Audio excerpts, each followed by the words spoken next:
How's it going? I've decided to let you into my life. I've decided to let you know what it was like living at Wilf and Alice Mare's foster home. Granted, I was 14 years old when I went to the foster home, and my job originally was stacking hay to feed the cows.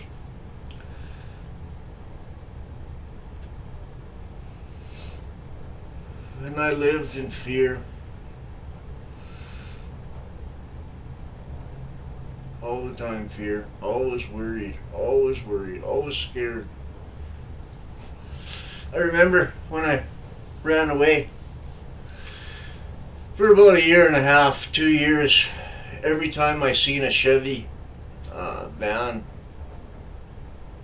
window van, I used to run and hide. Knights of Columbus used to have one that looked just like Mare's van. And for the longest time, I used to, every time I seen a Knights of Columbus van, oh my God, the fear, like just seeing it, I would just be scared. Yeah, I was a growing man. To be scared of something like that was so stupid.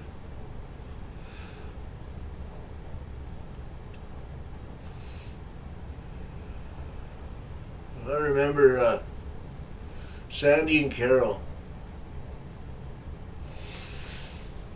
They were our sisters. Seven guys and two girls. You know, like what were they thinking? Like, you could have 9 guys, no girls, or whatever, but 7 guys and 2 girls. And of all the people, those 2 girls.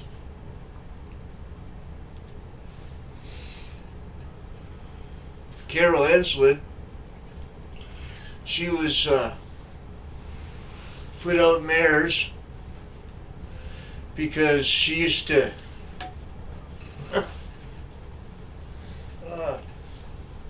sleep with her brother, Stephen. No, Stephen. Anyways, not the one that had his shit together, the welder. He wasn't the one. It was the other one. But anyways, that was the reason that they had put her out at the foster home, was that she was sleeping with everybody, everything. I don't know. So they thought they'd send her out to Mares, where we have 7 kids. Like, how does that even make sense in anybody's world?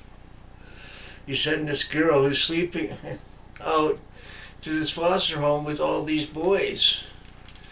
The first time, she used to get off on shocking us about what she used to do. And when you have that many virgins hearing these kind of stories, like, it's a recipe for trouble.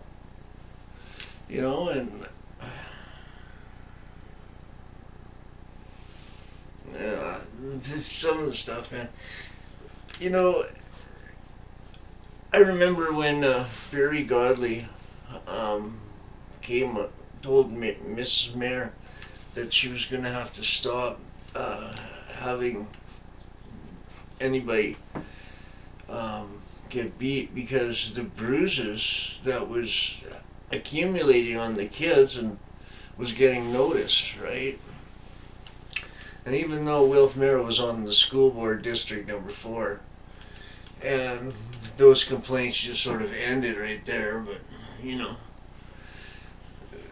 one time. So anyways, after Barry Godley had given Alice Mayer heck for the abuse and the kids and going to school abused up, Alice looked at Barry and said that if he really wanted to keep his job, he would have to drop this right now, because if she made a phone call to Stephen West, Barry'd be looking for more different employment, right?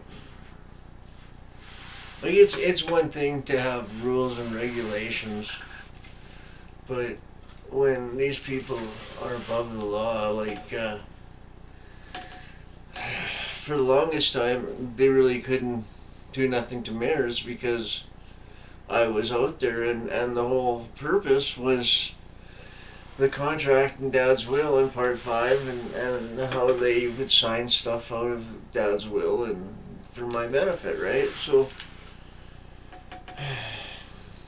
as long as I was out there, nothing could happen to those guys. And then when I did leave, um, these social workers and all these complaints that was happening about all the bruises on us kids, well, they could start to happen. So they shut down the foster home, and they charged with Will Finalis with child abuse. And the charges were laid in provincial court, but you never guess what happened. Like they went in Court of Queen's Bench. Yeah, in Court of Queen's Bench. You never guess. And they, and this judge ended up throwing the charges out against his foster home. Now, you're never gonna guess which judge it was. It was the same judge that eventually threw out Dad's will. That's right. I know, eh? Who'd have thought? Justice McLean. Like you would think Medicine Hat only had one judge, because now we've had charges being thrown out, and then we're going to have the will being thrown out, and then you're going to have me being found not guilty of armed robbery. Yeah, and you guessed, it's right, one judge.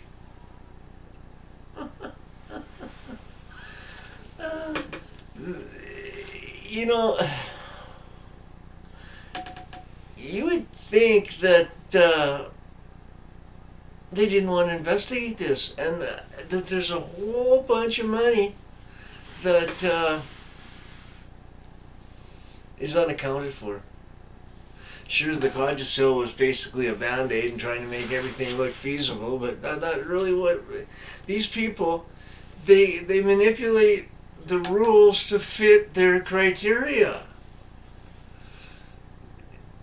They're no longer judge isolated. They're all conspiring. Like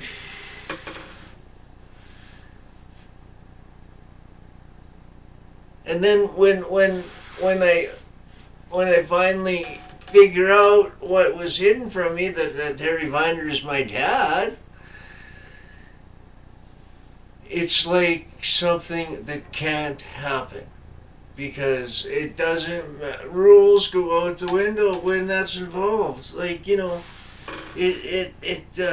There's no way that it can be even looked at. There's not a court that would even entertain the possibility of Harry Viner having a son.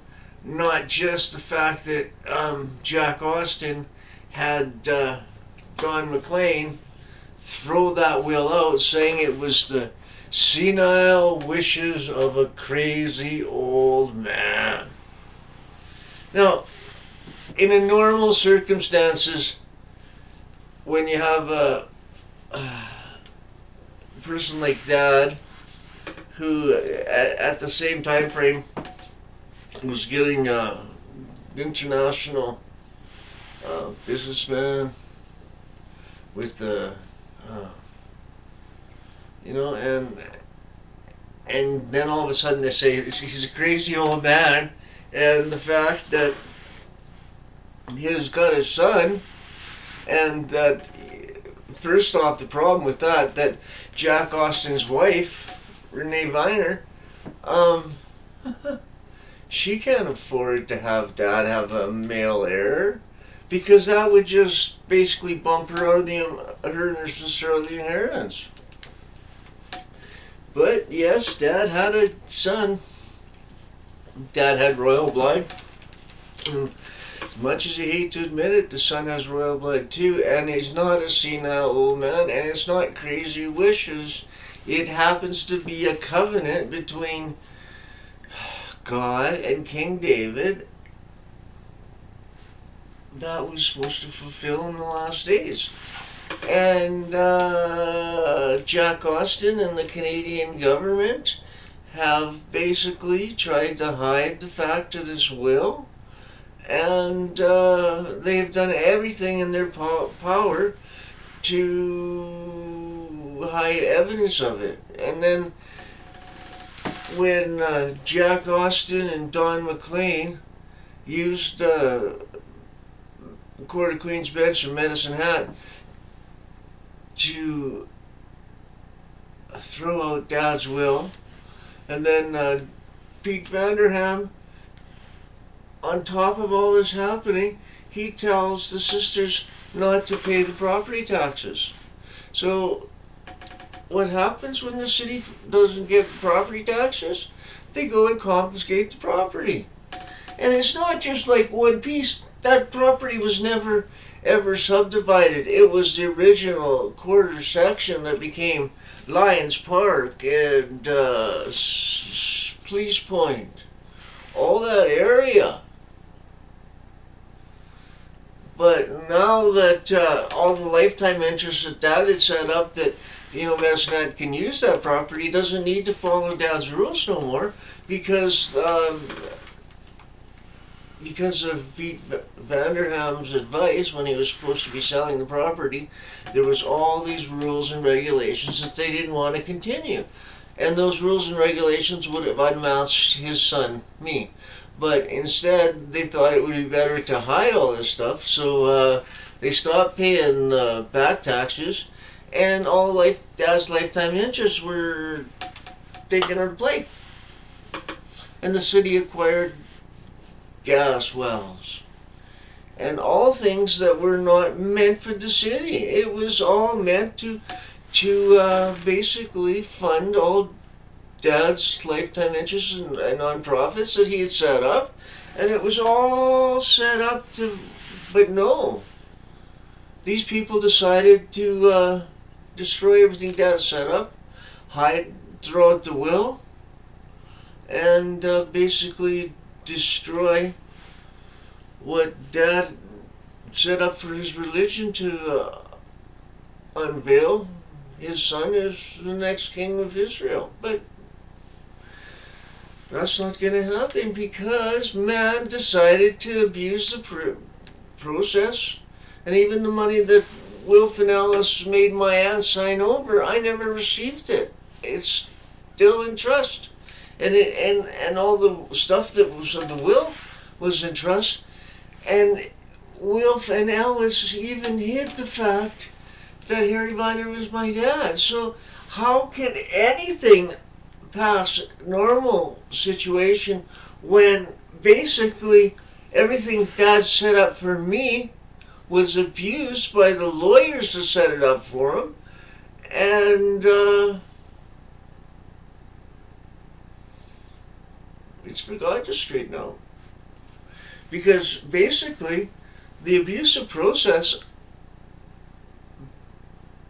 basically forfeits the ownership of Canada.